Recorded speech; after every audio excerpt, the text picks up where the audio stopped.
నమస్తే రమగారు. నమస్తే జయ. రమగారు, సాధారణంగా మనం ఇంట్లో నిత్యం దీపారాధన చేస్తూ ఉంటాం.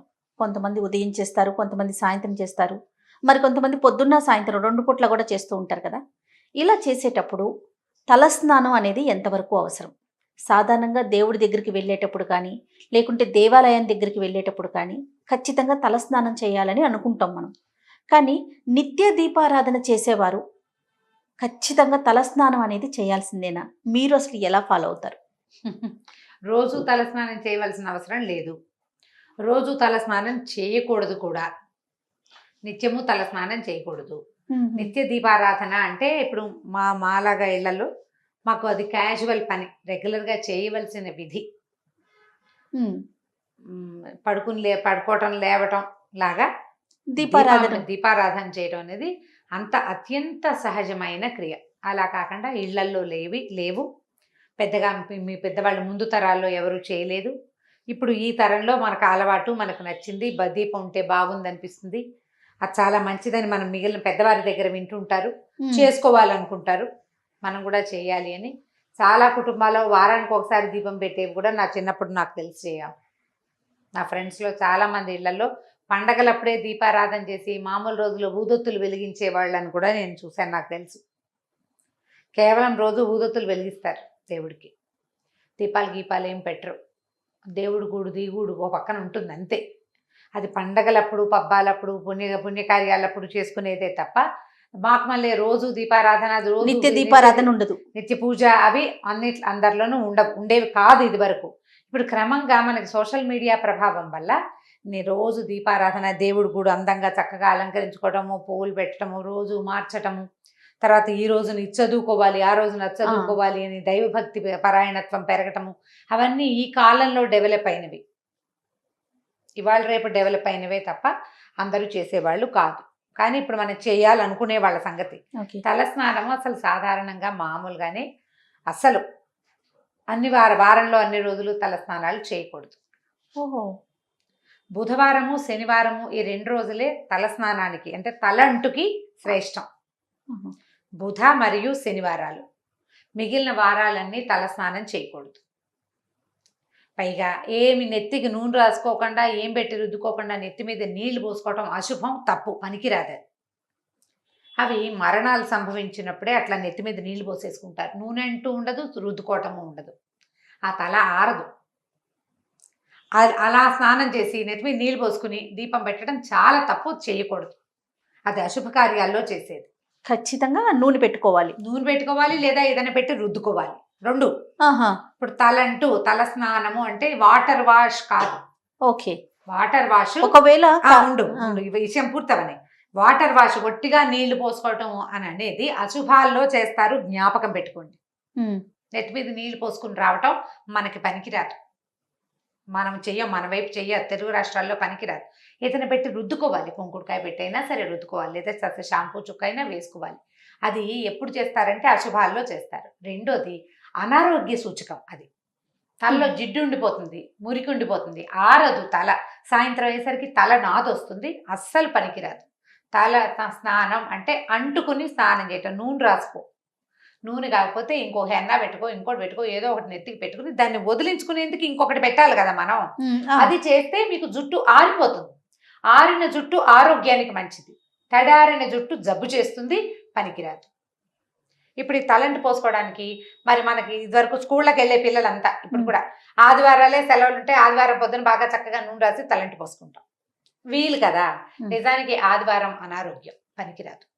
మనకి ఇదే వీలు. ఇప్పుడు ఏం చేస్తాం అంటే మిగిలిన వారాల్లో స్నానాలు చేయడానికి ఒక అమెండ్మెంట్స్ ఉంటాయి ప్రతిదానికి. సోమవారం నాడు చేస్తే నూనెలో ఇది వేసుకోండి, మంగళవారం రాయాల్సి వస్తే ఇది వేసుకోండి అని. మంగళవారం మంచిది కాదు, సోమవారం మంచిది కాదు, గురువారం మంచిది కాదు, ఆదివారాలు కూడా మంచివి కాదు. వారంలో 2 ముఖ్యమైన వారాలు బుధవారము మరియు శనివారము. ఈ 2 రోజుల్లోనూ స్నానం చేస్తే సౌమ్యత వస్తుంది, శరీరానికి కాంతి వస్తుంది, ఆరోగ్యం వస్తుందని శాస్త్రరీత్యా చెప్పబడింది. శనివారం నాడు నువ్వుల నూనె నెత్తికి ఒంటికి అద్దుకుని పిల్లలు కూడా చక్కగా రాసి ఆ నూనెని వదిలిస్తే గ్రహపీడలు కూడా తొలుగుతాయి. శనివార స్నానం ద బెస్ట్, శ్రేష్ఠ స్నానంగా చెప్పబడుతుంది. స్త్రీలకైనా పురుషులకైనా, ఎవరికైనా, పిల్లలకు కూడాను. అయితే ఇప్పుడు మనం పూజ స్నానం గురించి మెయిన్ మన మోటో మన క్వశ్చన్ అది. ఇప్పుడు నిత్యము పూజ చేసుకునే వాళ్ళకి అసలు తల స్నానం అక్కర్లా. మీరు ఈ వారాల్లో ఏ 2 రోజు చేయదలుచుకున్నారో ఆ రోజు స్నానం చేయటం, రోజు స్నానం చేసి దీపారాధన చేసుకోవచ్చు.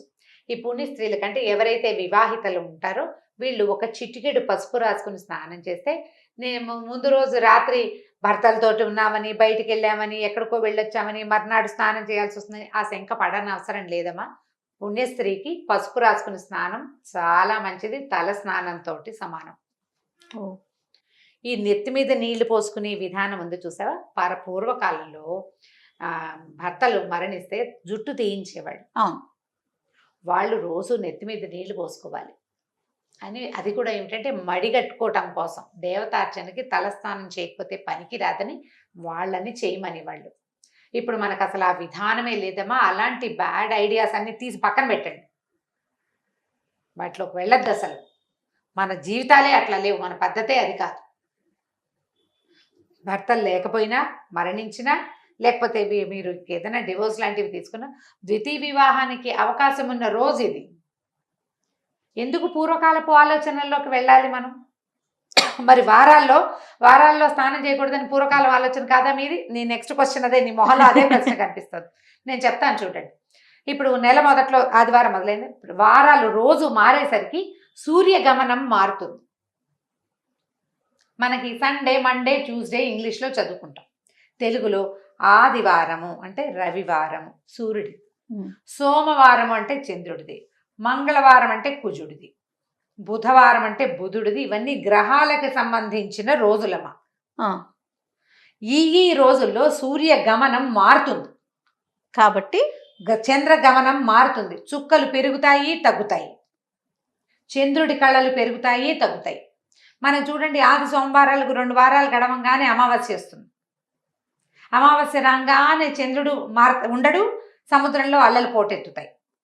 పౌర్ణమి రాగానే చంద్రుడు ఇంతవాడైపోతాడు, మళ్ళీ అల్లలు పెరుగుతాయి. ఇప్పుడు సూర్యచంద్రుల గమనంతో మనకి ప్రకృతి స్పందిస్తోంది, మనకు తెలుసు కదా.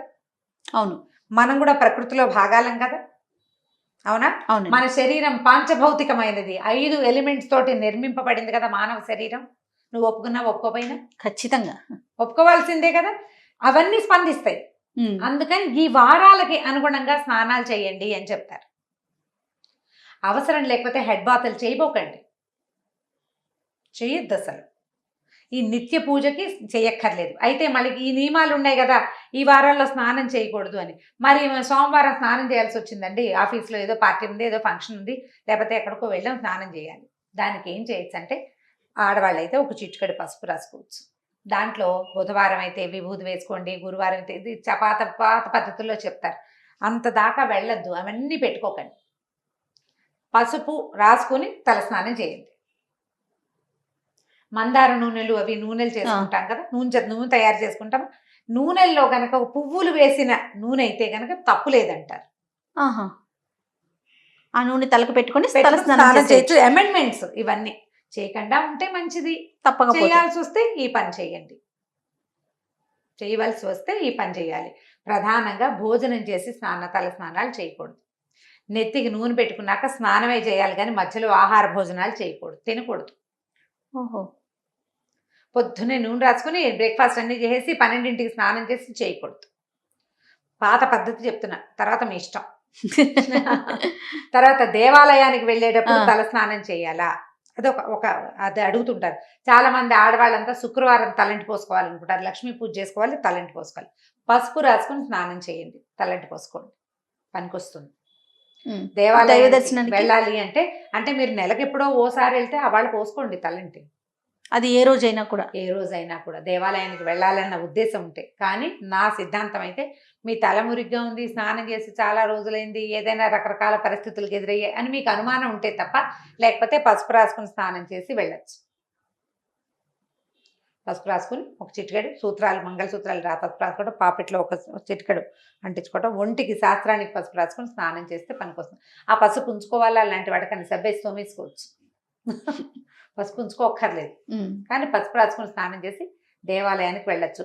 ఈ నియమాలు ఏవి ఈ వారాల్లో చేయకూడదు అనేవి పుణ్యక్షేత్రాలకు వెళ్ళినప్పుడు కానీ, పండగల్లో, పర్వదినాల్లో కానీ, పుట్టినరోజులకు కానీ వర్తించవు. మన పుట్టినరోజు ఆదివారం నాడు వచ్చింది, పుట్టినరోజుకి తలంటి స్నానం చేసేసేయచ్చు, తప్పులేదు. ఓకే, అప్పుడు మనం ఇప్పుడు తీర్థానికి వెళ్ళాం, ఏ తిరుపతి వెళ్ళాం, ప్రయాణం అంతా దుమ్ము కొట్టుకుని ఉన్నాం, ట్రైన్లో స్నానం చేసి దేవతా దర్శనానికి వెళ్ళాలి స్వామివారికి అనుకుంటాం, అప్పుడు స్నానం చేయొచ్చు. పుణ్యక్షేత్రాల్లో స్నానాలు, తలంటి పోసుకోవటాలు దానికి వార నియమం ఉండదు. క్షేత్రాన్ని బట్టి మనం అక్కడికి వెళ్తే అక్కడ మనం క్షేత్రం తాలూకు పవర్లోకి వెళ్ళిపోతాం. సూర్యచంద్రాదులు మన ఏం చేయలేరు. అందుకని ఇది పనికొస్తుంది. ఇలా ఆలోచన పెట్టుకుంటే నిత్యము తల స్నానం చేయవలసిన అవసరం లేదు.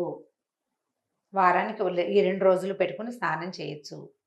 మీకు అనుమానము శంక ఉంటే ఎవరైనా సరే, పెళ్ళైన ఆడపిల్లలందరూ, ఆడవాళ్ళంతా కూడా పొద్దున్నే బాత్రూంలో పసుపు ఉంచుకోవటం, ఒక చిటికెడు పసుపు ఒక మగ్గు నీళ్ళల్లో వేసి ఒంటి మీద పోసుకోండి. అనుమానం లేకుండా, శంక లేకుండా, ఏదైనా తప్పు చేస్తున్నామేమన్న భావన లేకుండా ఉంటుంది. పసుపు ఎలాగో యాంటీబయాటిక్, మనకి స్కిన్కి చాలా అవసరమైంది, ముఖ్యమైనది. ఆ శంక లేకుండా పోతుంది. ఏమీ తప్పు లేదు, శుభ్రంగా చేయొచ్చు. అంతే. నమస్తే. నమస్తే జీ. ఈ వీడియో కనుక మీకు నచ్చినట్లయితే లైక్ చేయండి, షేర్ చేయండి. మరిన్ని ఇంట్రెస్టింగ్ వీడియోస్ కోసం మా ఛానల్ని సబ్స్క్రైబ్ చేసుకోండి.